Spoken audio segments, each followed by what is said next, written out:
farklılıkların zenginlik olarak kabul edildiği, demokratik, sosyal, hukuk devleti olmanın gereği olarak her vatandaşın devlet imkanlarından eşit şekilde yararlandığı bir ülke için mücadele etmek ve bu bilince sahip yeni nesiller yetiştirme prensibiyle kurulmuştur.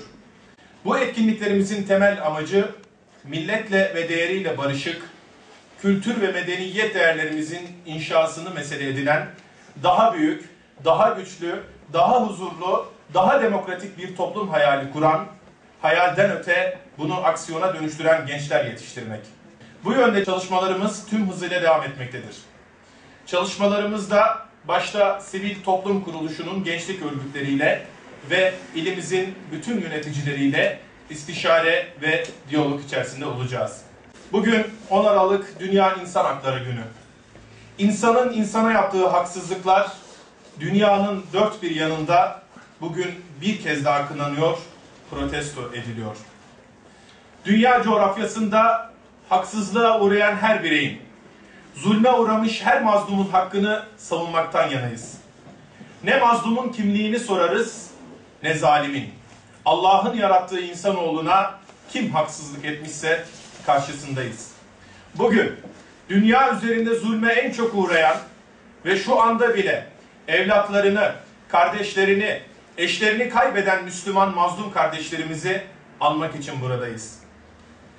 Dünyanın en adaletsiz savaşının yaşandığı Suriye'de, seçilmiş hükümete karşı darbe yapılan Mısır'da, ambargo altında inleyen Gazze'de, mezhep savaşına sürüklenen Irak'ta ölen mazlum kardeşlerimizin adını anmak için buradayız. Yurtlarından sürülmüş Myanmarlılar, toprakları gasp edilmiş Doğu Türkistanlıların sesini duyurmak için buradayız.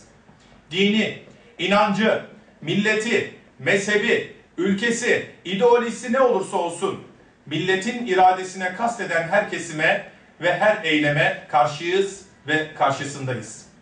Bizler ayrım yapmaksızın çıkarları değil, hakkı ve adaleti üstün tutan yeni bir dünya istiyoruz.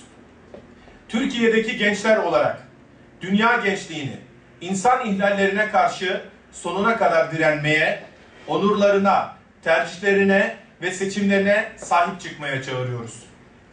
Rabiatül Adeviye Meydanı'nda yapılan katliama tanık olan ve bu zulme isyan eden biz gençler kendimizi Rabia kuşağı olarak adlandırıyoruz. Rabia kuşağı olan bizler daima adaletin, hürriyetin, meşruiyetin, insan haklarının savunucusu olacağız. Bu değerlerin karşısında duran tüm düşünce ve hareketlerle de her ne pahasına olursa olsun mücadele edeceğiz.